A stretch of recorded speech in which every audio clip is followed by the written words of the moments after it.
Good morning and welcome to the GetBusy PLC half-year results investor presentation.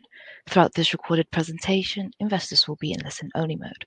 Questions are encouraged and can be submitted at any time using the Q&A tab situated on the right-hand corner of your screen. Simply type in your questions and press send. The company may not be in a position to answer every question received during the meeting itself. However, the company will review all questions submitted today and publish responses where it is appropriate to do so. Before we begin, I would like to submit the following poll. I would now like to hand you over to CEO Daniel Raby. Good morning to you. Good morning and thank you for having us. And thank you everyone for joining us for the H1 23 GetBusy results. In terms of introductions, my name's Dan. I'm the CEO of GetBusy, and with me today is Paul, the CFO. In terms of an agenda, we're going to go through company strategy, which I'll be taking you through. Then I'll hand over to Paul to talk through the market opportunity and then the financials. And I'll finish with an overview and some highlights. Let's get into it. Our mission is to make people productive and happy. This mission guides our culture as a company. So all our cultural values are around making our team productive and happy. It also guides the way in which we support our customers. So we sell productivity software to professional service firms, and our main aim is to make them productive and happy through having good workflows and great user experience. We, as a company and as a board, are very clear on how we maximize shareholder value. And if I draw your attention to the bottom right-hand side of the screen, our aim is a cash distribution within the next 7 years of 150 million. And we are hyper-focused on achieving that and confident that we're headed in the right direction to be able to achieve that. So as a board, we are clear of what steps we need to take and how we create strategic value within our organization to ultimately provide significant shareholder returns over the next couple of years. In terms of how we're tracking towards that goal, well, we've been consistently growing since IPO of a CAGR about 18%. This year, we grew 16% in recurring revenue at a constant currency, I think 19% at a actual currency. ARR was up 20.1 to 14 million. We're class leading in recurring revenue, so 96% of our revenue is recurring, which I'm pretty confident is the highest, if not the second highest on AIM. We provide material value to our customers. We've got over 70,000 paying customers, predominantly accountants, so about 65% of those are accountants. And on behalf of those accountants, we store over 1 billion unique documents. So those are predominantly tax returns and financial statements. They're core pieces of information and data that accountants are responsible for. We also enable our accountants,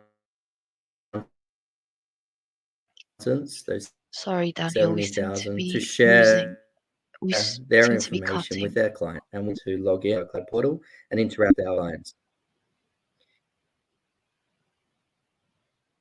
Daniel, can you hear me? Yes, I can hear sorry, you. Can you hear me? apologies for that. You're just cutting off there, so we can't really pick up most of the things that you're saying. So I'm just going to refresh your browser if that's okay. No problem.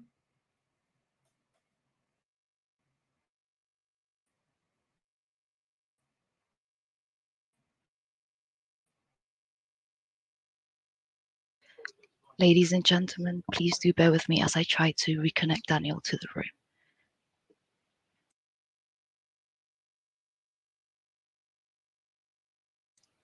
Daniel, I can see you in the room. I'll just turn on your camera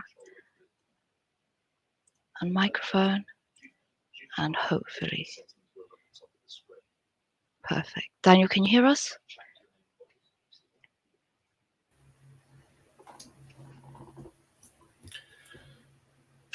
Daniel, can you hear us? Okay, well, while Daniel's reconnecting, I'm happy to pick things up.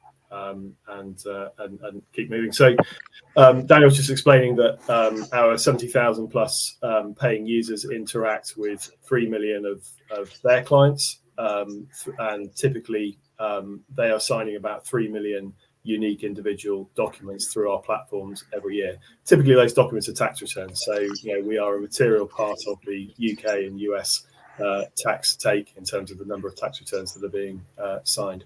Dan, are you back on? Yes, I am. Can you hear me? Absolutely. Yeah. Do you want to keep going? I've just gone through signatures and collaborators. Yeah, excellent. Well, thank you, Paul. Apologies about that. I'm not sure what happened there. So as Paul was saying, we facilitate over 3 million digital signatures. So that's a material amount of finishing an accountant's process and enabling them to give a good customer experience. So as you can see, we're essential to our core market. This value is why we're selling so much more of our product at a high average sale price. It's also why we have such low gross churn within our customer base. We are also expanding into new addressable markets. So we're very clear on how we create competitive advantage within the niche markets that we target. And we're expanding that addressable market to enable us a clearer path to the 30 million target by December 2026 and ultimately the 150 million cash distribution. We're in very resilient end market, so irrespective of the macro economy, we seem to be resilient against it. And our business model is a very good one in terms of subscription revenue is very predictable. It's very cash generative. So if you're not making a decision to invest into growth, you can become very profitable very quickly. And operational leverage of 45-50% is what we're achieving in our virtual cabinet business. So that gives you an indication of what we could achieve in our overall group if we wanted to. And on that note, we have 3.7 million of available growth capital. So considering we're reinvesting our growth back into our business, and then on top of it have 3.7 million in available growth capital, 1.7 million in the bank and 2 million debt facility, we're in a very good position to be able to focus on these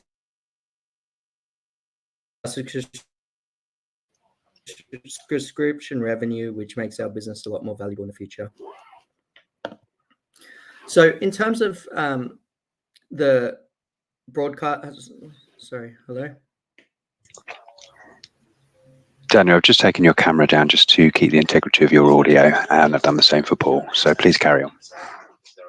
Excellent. Well, in terms of the practical problems that we solve, so we solve document chaos.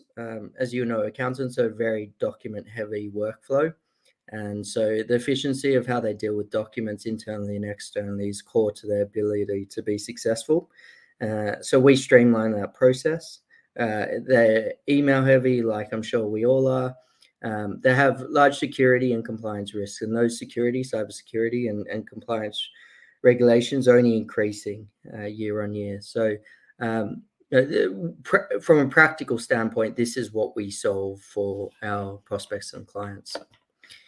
And in terms of how we present that externally, if you look at our marketing material, for example, you'll see us talk a lot about improve your client satisfaction. The old process of getting a client to print a tax return, physically sign it, scan it, email back, all of that is a very cumbersome process. So our ability to streamline that customer experience through cloud portals and digital signatures makes everyone's life better. We talk a lot about reduced burnout and better retention rates. So I'm going to talk to this in more detail in a later slide. However, accounting market is growing, but staff who want to be accountants are reducing. So accounting firms are really struggling to get new staff, especially in the US. And this is meaning that they need to retain their existing staff and they need to attract the best staff when they can. And having the best tech in place enables them to do that. It reduces stress. It makes their operations flexible and enables hybrid working. So we're key to making sure that they keep their existing team and that they can bring in new people, and the best new people. We reduce the risk of sanction and fines.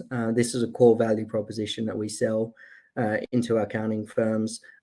We also hold majority of their important data, so making sure that we keep that secure is a high priority for us and a high priority for them. And we help with the move to low carbon footprint. So obviously, digital experience is much better than a paper experience.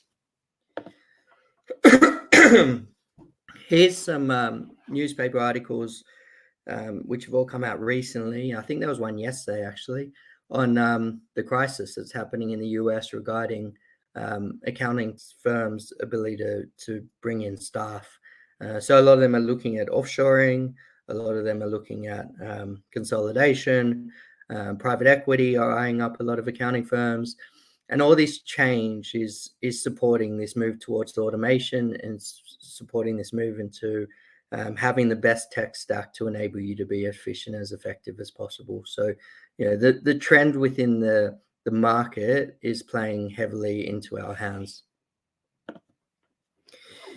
In terms of our products, so we have two established products, Virtual Cabinet and Smart Vault. Both are document management solutions with client portal and digital signatures. They sell anywhere from small SMEs all the way up to 30% of the top 100 UK accounting firms.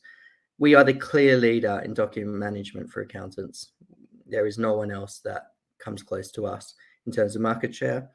We are cloud hosted, mobile and on-premise, and in the UK, US, Australia, New Zealand. Virtual Cabinet is a very cash generative business. So as I said, it creates operational leverage of about 40%. Smart Vault is a high growth business. And that is the objective of those two companies, Virtual Cabinet to create the cash and Smart Vault to grow. Smart Vault is growing in a very strategically valuable US accounting market. And we continue to pick up more and more market share within that. Those two products are short-term growth products to ensure long-term sustainable growth, which has always been a strategic objective of ours. We've got three emerging products coming to market. So Workiro is our next generation enterprise content management solution. Essentially, what we've done with Workiro is we've been very successful through Smart Vault and Virtual Cabinet at solving document problems for accountants in practice. And we quickly realized that in corporate accountants, so for example, Paul and his team, his finance team, they struggle with the same efficiency problems that in practice accountants struggle with. So we felt that we could help them manage, sort, organize, file, share, sign documents in the same way we've been so successful doing to accountants for the last 20 years.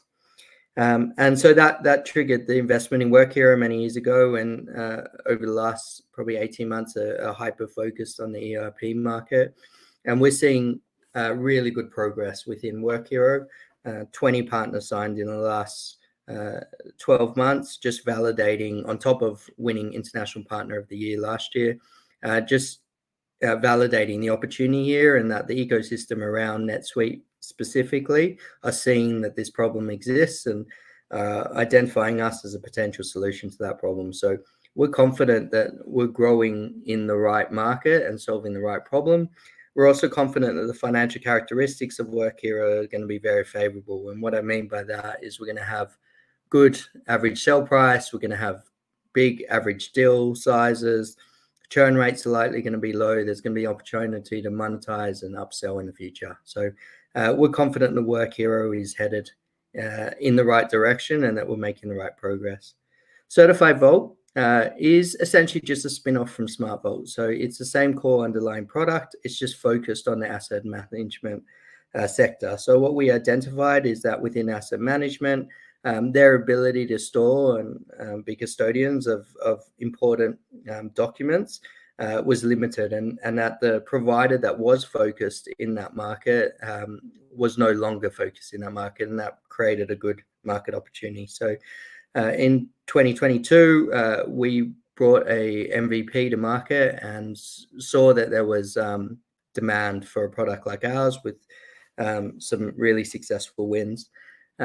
Since then, what we've learned is the need to make sure that the security protocols around the application are first class.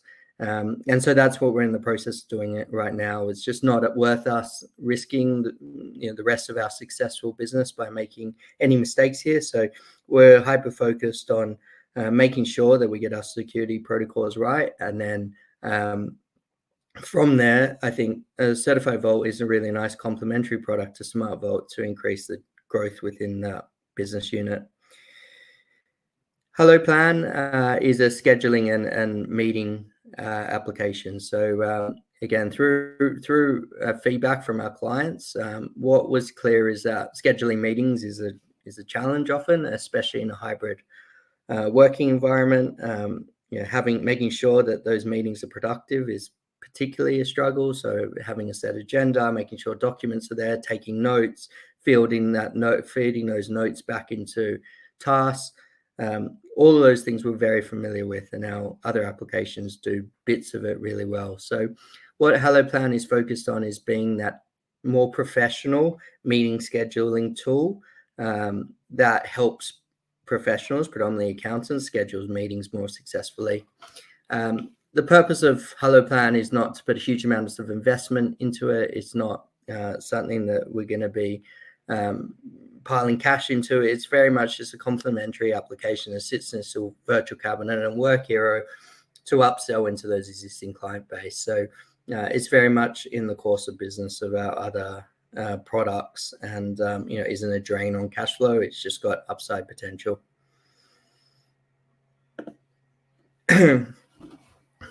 So in terms of our future, as you can see, we're investing for growth today in Smart Vault through the cash today from Virtual Cabinet.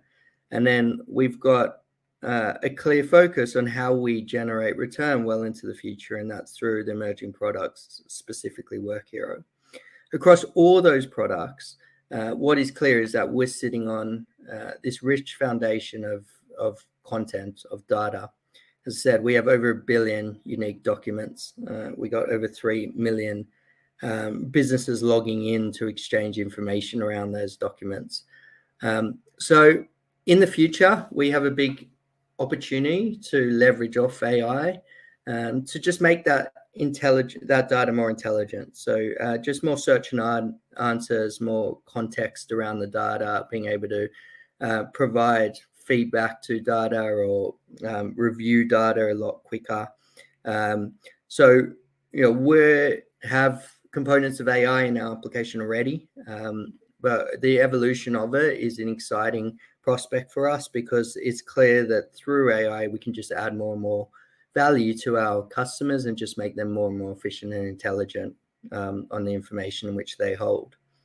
We're hyper focused and clear on our responsibility within that. So as I said, core to our value proposition is that accountants trust us. They trust the fact that we're going to secure their data in the right way. We hold over 1 billion important pieces of information on behalf of the largest tax accountants in the world. So we take that responsibility extremely seriously, and we would never expose that data in a way that puts them or us at risk or provides any confidential information. So within the context of AI, we understand our responsibility to do it in a safe way. And we're confident that within a safe way, we can create a whole lot of additional value to our existing clients and future clients, which is really exciting journey for us to go on. As I said, again, to validate the strength of our business, 30% of the top 100 UK accounting firms, 70,000 users, 8,000 customers. We've got low customer concentration, so you can see how that's split. The customer size is split across our base. The low customer concentration helps with low gross churn. As you can also see that from the bottom of the screen, just some of the logos that we've got and the customers we've got. So we're truly trusted by the biggest and the best. And we add so much value to these customers that the cash flow that comes out of them is pretty protected for a long period of time. We've got 150 rock stars working for us, a very dedicated team. I think most importantly to note is we're very experienced at this. We've been doing selling document management to accountants for 15, 20 years. I've been in the accounting industry for 20 years.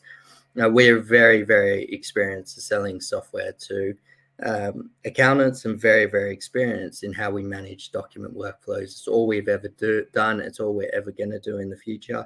And through doing that, we are the best at it. So we often get the question, how do you win? How specifically do you win? So, there's lots of people that manage documents and lots of people that manage workflow. There's lots of e-signature solutions. Why do people choose us over others? And there is a simple answer, which has real complex barriers to entry as a result of it. So the simple answer is really deep integration into the specialist vendors. Intuit and TaxCalc are two, which I draw your attention to. Intuit with SmartVault and TaxCalc with SmartVault. We are their document management provider. So if you go on Intuit's website or TaxCalc website, you will see that they recommend SmartVault as their document management. And that's Intuit and TaxCalc acknowledging that they're great at tax, they're great at practice management. The document component is a whole different workflow and a whole different skill set. And by integrating into us, they can have the best of breed solution to their clients. And by us creating a deep integration into them, we can get things like data sync, single source of truth, fewer clicks, less human error. It just automates the admin process and it makes the accountant's life a lot more efficient. So these deep integrations is our unique proposition and why we win 9 out of 10 times. And a significant competitive advantage and barriers to entry. Others cannot do this quickly. It took us 8 to 10 years to get to this place. No one is trying. And if they did try, it would take them 5 to 10 years to get there. We're trying to, with Workiro, we're trying to create that same competitive advantage with NetSuite. So deeply embedding ourselves within NetSuite. And again, on the VC business, we've got lots of experience with, say, Turnkey, which is a key partner of ours. VC is Turnkey's document management. And so, we're clear on how we win. And when you're clear on how you win, it's easier to repeat it and scale it. Here's another practical example of that. Tracy is a great customer of ours. And again, this quote just showcases the value of the integration between GetBusy and TaxCalc, which in this case actually SmartVault and TaxCalc, and that being the core reason why she switched to SmartVault. So I think hopefully what's clear to you now is the objectives we're trying to achieve, how we've got competitive advantage, the value we provide to our customers. We think that sets us up for a really successful next couple of years. And so the focus is now on scaling our customer acquisition models and growing as quickly as possible to build up as much subscription revenue as possible over the next couple of years, because we know how valuable that subscription revenue is, either from a cash perspective or from an exit multiple. So at the moment, the team and the investment is very much going into sales and marketing. And we're probably doubling our headcount in sales and marketing over the next 12 months. And we have been very successful in terms of our results of our sales and marketing, which is a traditional inbound model. Where we engage customers at the top of the funnel, we nurture them down to demos, and then we convert those demos. And traditionally, we've done that about 4-to-1 return on spend with a 24-month payback period and a typical demo conversion rate of 50%. So as you can see, it's an efficient engine, and now we're just trying to do that at a lot more scale, and we're making progress towards that. I think just before I hand over to Paul, complementing the inbound model is a new partner strategy, and Paul's going to talk to that in a bit more detail. But what you would have seen is our announcement with Right Networks, our 20 partners that we brought in through the NetSuite ecosystem. So we've been very successful in directly selling to our customers. We're confident that if we complement this direct model with a partner model, that's just going to accelerate our growth in the future. So I'm going to hand it over to Paul now to talk through the financials and the market opportunity, and then I'll come back for an overview at the end. Excellent. Thanks, Dan. So all of that has enabled us over time to create what we consider to be a very valuable base of customers. And what makes those customers valuable to us is they tend to be very loyal. We've got very low churn rates. So in the first half of this year, we're at 0.8%. That's been improving over the last couple of years.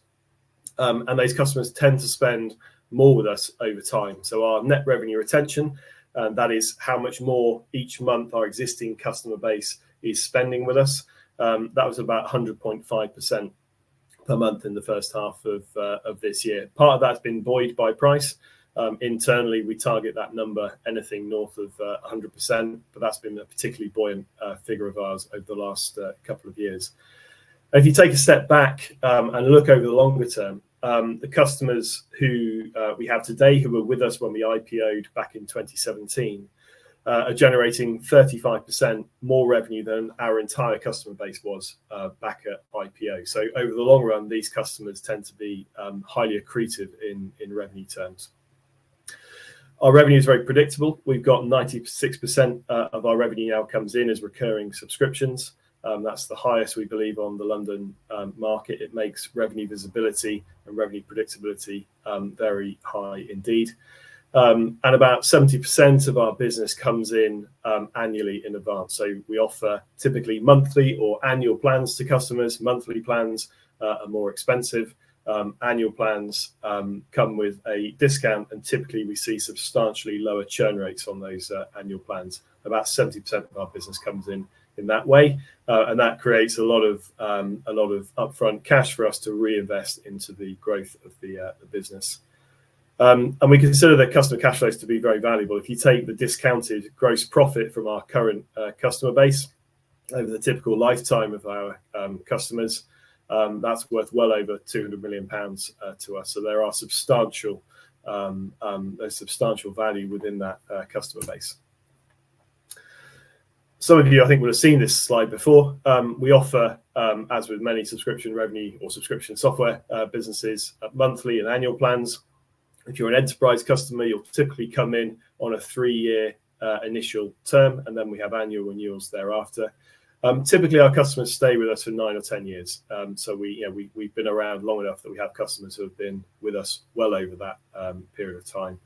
And we'll often charge one-off implementation, training fees, and those sorts of things, migration fees. It's not a priority for us, but it's nice cash to have, and it helps pay for some of the cost of onboarding those customers. Once we've got the customers in through the door, we look to expand them through adding additional users. So that might be simply because we're selling to growing businesses. It might be because we start with one of our products in a single department in an accounting firm and then roll it out to other departments over time. We also have an expanding capability set, so functionality set, which we've modularized and we can upsell to the existing customer base too. And an alternative way of doing that is creating different price and packaging plans. So if any of you have been on a SaaS software website, you'll typically see on their pricing page a variety of different plans, usually a starter and potentially even a free plan, moving up to richer plans over on the right-hand side. And we are no different. We plan to do that with our customers too.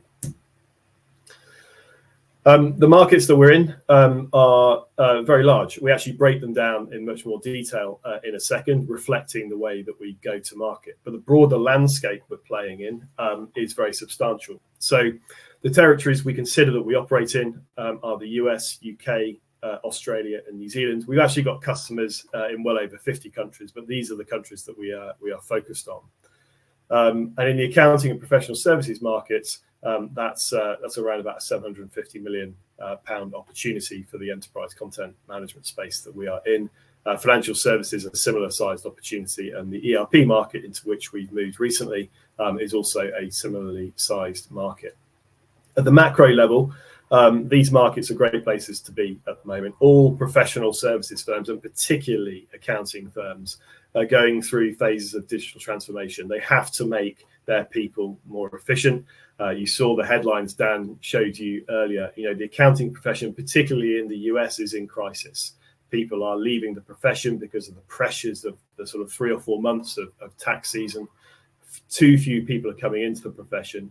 And there's an increased influence of private equity in the profession, which is driving that sort of professionalized management approach. So you're seeing digital transformation projects, software implementations happening right across the size spectrum in the accounting market, and that's obviously beneficial to us.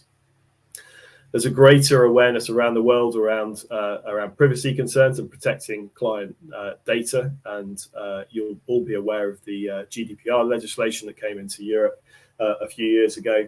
There is GDPR-like legislation currently being rolled out in the US state by state. That creates complexity for professional services firms who typically hold large volumes of client personal data.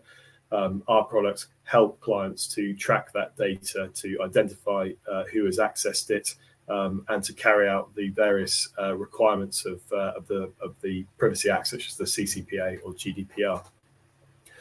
We're living in a much more hostile cybersecurity environment. That will probably not be news to any of you. Our products help our customers to secure their very valuable and very sensitive client data. So we are part of that cybersecurity stack solution for our customers.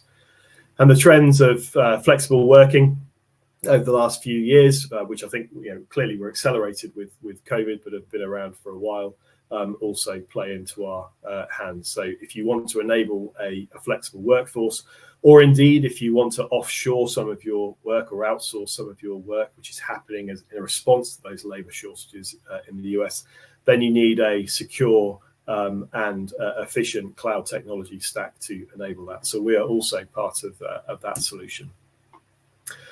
I said I'd break down our markets in a little bit more detail. I do that with two of them here. So the US accounting sector and the ERP sector.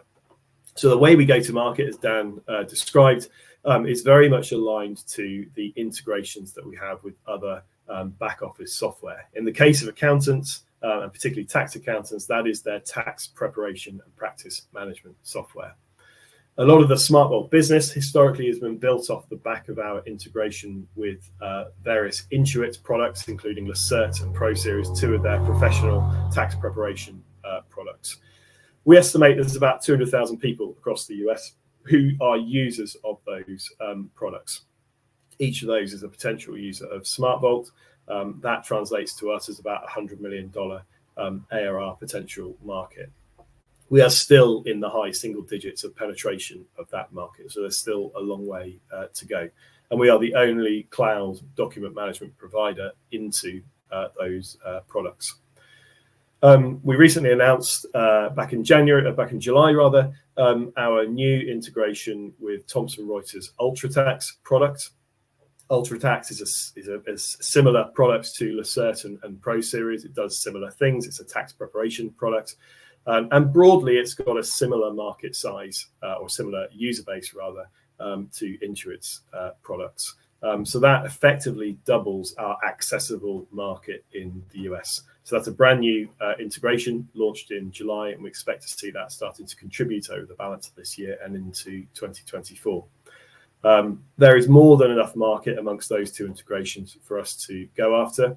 You'll see the other items of software over on the right-hand side there. CCH has a suite of tax products, which in the future we'll look to integrate with, and other providers include Drake and a few smaller ones, which will be hopefully additive to our growth once we get those integrations in.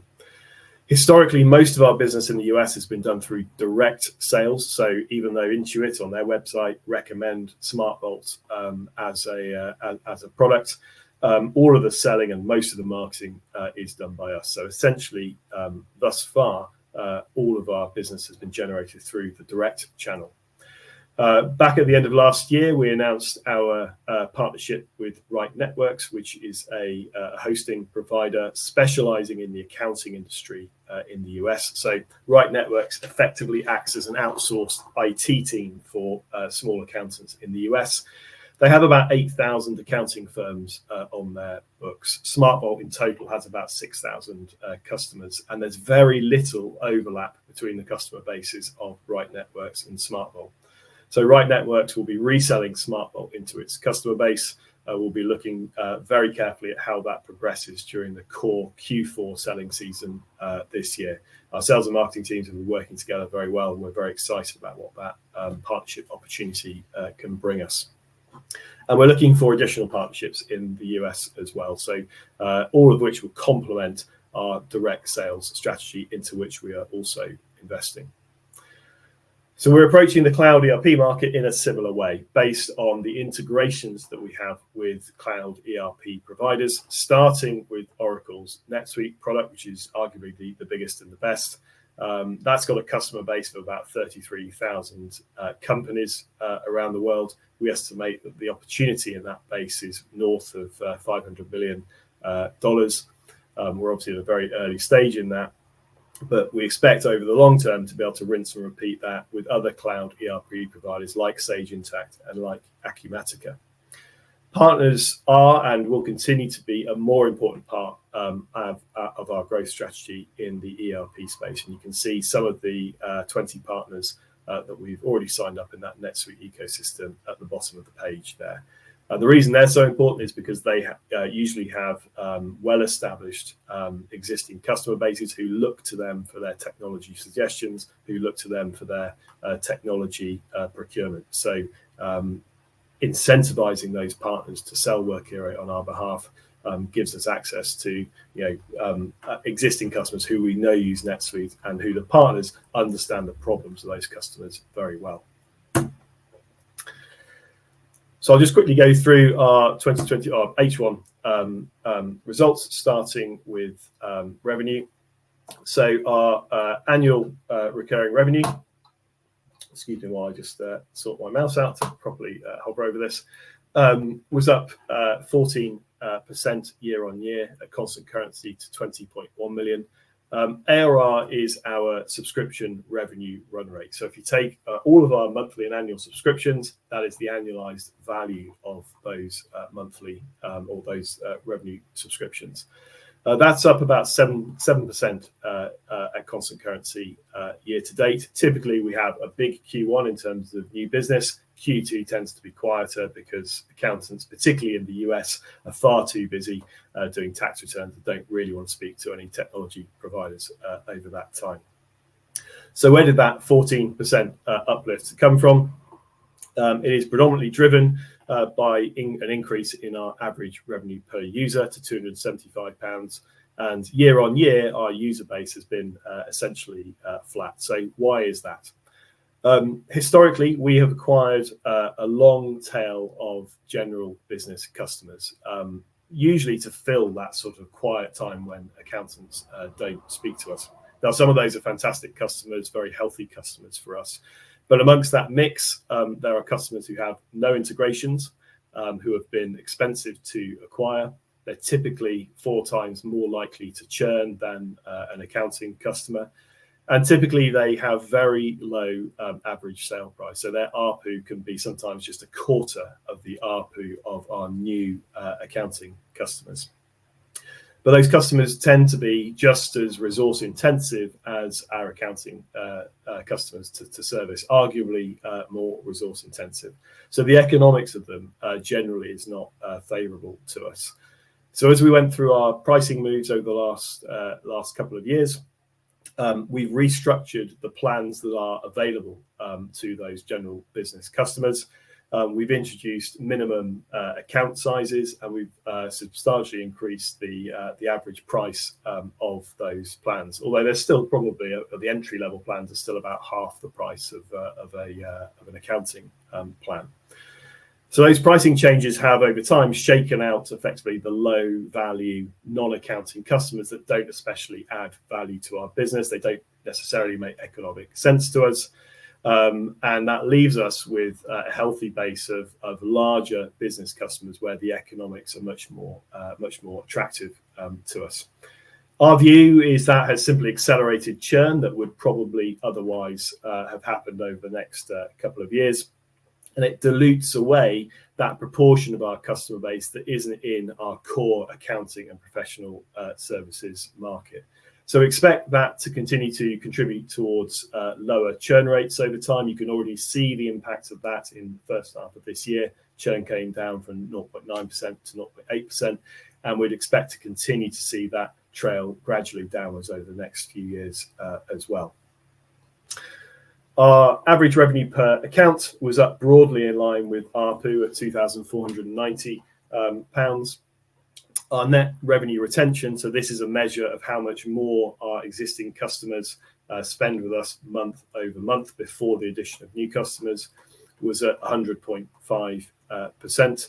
That has been buoyed over the last couple of years by our pricing moves. Our target internally is always 100%, and over time, through the selling of additional capabilities into the existing customer base and selling additional users into the existing customer base, we hope to continue to achieve those sorts of levels. We continue to acquire customers in an efficient way. Our LTV to CAC ratio, which is an indicator of how much cash we earn back over the lifetime of the customer at the gross margin level for every dollar that we put into acquiring that customer, has remained healthy at 4:1. As we increase our investment during H2, that may take a dip. We see anything north of 3:1 as very investable, but our target is to maintain it at 4:1. So just showing you how we got from our opening ARR to our closing ARR. We started with 19.1 million at the beginning of the year. We've added 0.8 million of new customers. That's roughly consistent with what we did in the first half of last year. How we're going to accelerate that in the future is through the launch of our UltraTax Thomson Reuters integration in the US, which substantially increases our accessible market in the US. We expect the partnerships that we've created to start to contribute. That's both in terms of SmartVault's partnership with Right Networks, but also the 20 or so channel partners that we have established with Workiro. But we're not relying on partners for that growth. We're also investing in our own people and sales process substantially, and we expect that to contribute over the balance of this year and into next year. Our net expansion was £1.5 million. So net expansion is the combined impact of pricing, of selling additional capabilities to the existing customer base, and adding additional users to the existing customer base, net of any users that are downgraded. Roughly 50% of that 1.5 million has come from pricing in the first half, and the balance is from upsell and selling additional capabilities. Our form fill and quoting capabilities are now fully integrated into SmartVault, and we've started to sell those. We're seeing great traction with our e-signature capability in SmartVault and selling that as a subscription add-on. And we'll be looking over the next few months at repackaging SmartVault and incentivizing people to move up those pricing plans to keep net expansion buoyant. We lost about 0.9 million of customers through churn. That, as a percentage, is lower than it was in the first half of last year. How we expect churn to improve in the future is through really focusing on those core accounting professionals who are deeply integrated to us. We know their churn rates are lower. By expanding and deepening the integrations that we have, because we know those integrations create value, and also by targeting larger customers, particularly in SmartVault. Larger customers historically for us have churned at much lower rates than smaller customers. We had an FX headwind in the first half of the year, particularly in Q2, where the dollar strengthened, US dollar weakened rather, about 4 or 5% against sterling. We had a similar impact from Aussie dollars. About 55% of our revenue comes from US dollars, and about 10% of our revenue comes from Aussie and New Zealand dollars. So just moving to our P&L and a reminder of, I guess, our cost structure. About a quarter of our operating costs go into sales and marketing activity. About a quarter goes into product development. About a quarter goes into customer success, client delivery and support and operations and those sorts of things. And then about a quarter goes into premises and the supporting functions like people and culture and finance. So recurring revenue in total was up 19%. We've seen strong growth in both the US and in the UK in particular. We'll continue to see non-recurring revenue decline as we have moved away fully from a perpetual license model, which was prevalent in the business 4 or 5 years ago. Gross margins remain healthy at 90%. The slight reduction on the first half of last year is simply a product of mix. Our cloud products typically have gross margins in the sort of 80 to 85% range, and our on-premise products have effectively no material ongoing cost of sales, so their margin is in the high 90s. And as we sell more cloud products, that becomes has an impact on gross margin. A reminder of our approach in the medium term is to reinvest pretty much all of our incremental revenue back down into growth.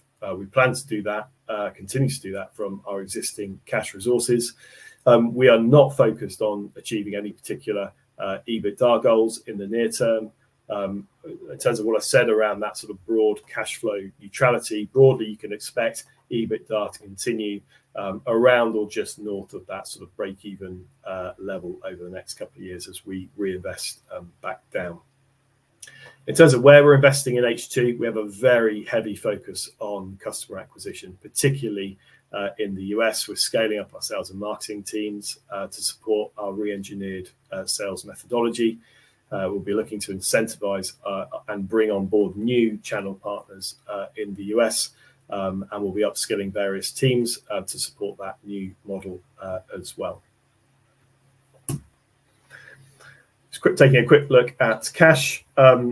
In addition to the adjusted loss we had in the half, there are 2 key components that I always draw to people's attention in terms of our cash flow dynamics.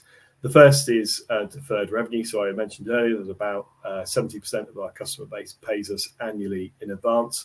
There's quite a heavy H2 weighting to that renewal season. So particularly Q4 is a very heavy renewal period for us, and we see substantial cash inflows during that period.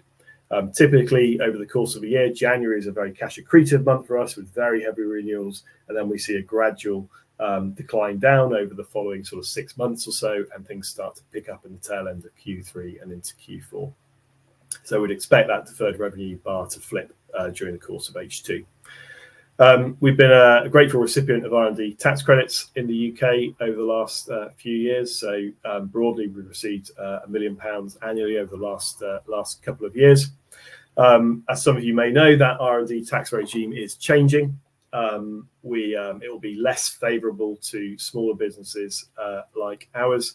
There's still some ongoing campaigning and lobbying around that, but our conservative assumption at the moment is that you can expect our R&D tax credit receipts to broadly halve next year, possibly a little bit better than that, and then to gradually tail off as more parts of that legislation start to take effect. But we consider we've got more than enough growth capital for what we're trying to achieve. We've got 1.7 million of cash and a very usable £2 million loan facility with very favourable covenants. There's no sort of balance sheet restrictions in there or anything like that, and we plan to continue to use that over the next few years. I'll hand back to Dan. Excellent, thank you, Paul. Well, I'm going to quickly finish with outlook and guidance before we head into some questions. I think the key message we are trying to get across to our shareholders and hopefully future shareholders is that we've got adequate amount of cash and the ability to reinvest our predictable recurring revenue back into our business to significantly grow the top line over the next couple of years. So we will not need to go to the market and raise any money. We have more than adequate growth capital, and as Paul said, the next couple of years we'll likely do this as a cash neutral exercise. We expect then we will grow our top line, and then in a couple of years' time we'll be able to produce a lot of cash out of this business, right? And at that stage, the business will be a lot more valuable, either from a cash flow perspective or from the multiples that you will apply to these kind of businesses at an exit.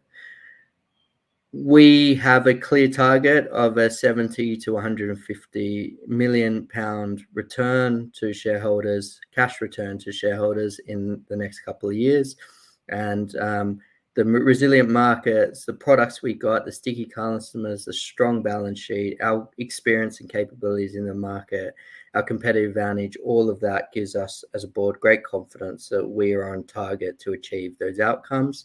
And if we are to achieve those outcomes, that's significant return for shareholders over that period.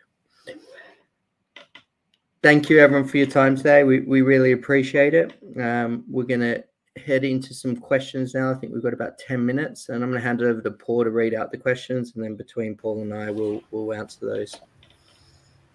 Excellent. Thanks, Dan. So I'll take these questions broadly, or I'll prioritise those that were pre-submitted that we haven't already answered, and then I'll take some of the others in what I hope is broadly priority. I know we won't be able to answer all the questions, but we'll try to get to as many of them as possible. So the first one, will Certified Vault be ready to be fully marketed at the start of 2024? And if not, when will it be ready? Dan, do you want me to take that? Yeah, I'm happy to take that one. But I think it's important to note that we already have some Certified Vault customers, and they are being successful. In terms of fully marketed, it again depends what you define that being. But it's very dependent on our security protocols being in place, and that we're confident that we're meeting the bank's requirements and the regulation requirements. My expectation is probably by the end of 2024, we will be able to have we'll be able to make a decision whether we make a more aggressive push into the Certified Vault market. It's also going to depend on the direction which Smart Vault's going, because then at that point it'll be an allocation of capital decision based on what we think will get the best return. So it's great to have options, and I'm confident by mid to end 2024 we'll have that option, and then we'll make the best investment decision. Thanks, Dan. So next question, which I'm happy to take, is this is from Ben. ARPU appears to be doing much of the heavy lifting regarding growth. When do you expect the emphasis to flip to paid user growth? So hopefully, Ben, I've explained the dynamics there with the user movements year on year. You're absolutely right. Long-term growth has to be driven by volume, not just price. We've had some great price benefit over the last 18 to 24 months. We expect to see user volume start to increase over the course of H2 of this year. So broadly, those lower value customers have now churned, or they've moved on to our new pricing plans. I think all of them will have had the opportunity, or the second opportunity, to churn or not to renew by December of this year. So we are hopefully coming to the tail end of that process. I'll give this one to you, Dan. This is from Sam. What percentage of employee working hours are working from home, and do you find that efficient? Well, Sam, I think this is core to our business, because we are a productivity company that sell productivity software, and therefore we measure and monitor this very closely. We've always had a hybrid working environment. So pre-COVID, we always had flexible working. We have all the tech stack and the culture in place to enable us to do that. We have all the visibility and the accountability metrics to be able to do that. So I think our transition to COVID was to fully remote working during COVID was relatively seamless, and then our transition out of it has been relatively seamless, with a good, healthy balance of in-person, in-office hours and remote, and each team slightly different, but overall we're getting that balance right. Yeah, excellent. Mark has asked, how will we see success of the Workiro product? Will it be an acceleration of group ARR over the next 1 or 2 years? Yeah, I mean, that's the objective here, Mark, definitely. So we're confident that as we build up more of these partnerships and more brand recognition, more trust within the ecosystem, then we're going to get more penetration of the end customers, and ultimately that's going to grow ARR. The sales cycles of these customers are going to be longer, and that, as I said, is favorable in the long term if you look at the average deal size and an ultimate churn rate. So I think that ultimately it's going to be a big contributor to the group ARR. Whether it's over the next 1 to 2 years is hard to predict, but that's definitely our aim. Excellent. Mark has also asked, can you talk a little about your reseller partners and what they can bring in terms of new market access and how long that will take to be meaningful? Yeah, well, I think this is the big change in our business, and a very positive change. Right Network's a perfect example of that, where they have this trusted relationship with over 8,000 end accountants, where they are the IT provider to those accountants. If they're recommending a solution like SmartVault to manage the documents in a more secure way, the likelihood is the customer's going to listen and adopt that solution. So the ability for us to work with these partners and onboard them correctly, incentivize them correctly, to ultimately adopt a lot of their customer base can be a significant catalyst to future growth. Right Networks has started really well for us. So, I mean, we're only a couple of months into it, but so far it's there's a very positive trend there, and I'm confident that them and maybe 1 or 2 others, because you need to be very strategic with your partners. You can be busy doing lots of unnecessary work in the partner ecosystem. So 1 or 2 more strategic partners, and then we will have direct access to the core market that we're trying to achieve, and influencers outside of ourselves will be convincing our prospects to be buying our application, which is a very favorable position to be in. Thanks, Dan. Tim has asked, I'll happily take this one, Dan. What does doubling headcount in sales and marketing mean in terms of cash and FTE? Broadly, Tim, once we are up to where we think we will need to be, ultimately, that's probably in the region of 15 to 20 individuals over time. I mean, we wouldn't expect all those to sort of start on the 1st of September or anything like that. That's broadly about 1.5-ish million sterling run rate. Obviously, part of that being sales teams is also variable rather than fixed. But how we scale that in will very much depend on how we see that new process working. We've historically layered investment as we started to see results, and we'd expect to be doing the same here, potentially in a slightly more aggressive way than we've done in the past. Tim has also asked, just to flag, we've got about a couple of minutes left here, I think. In my experience, scaling sales in the US is often a struggle for European companies.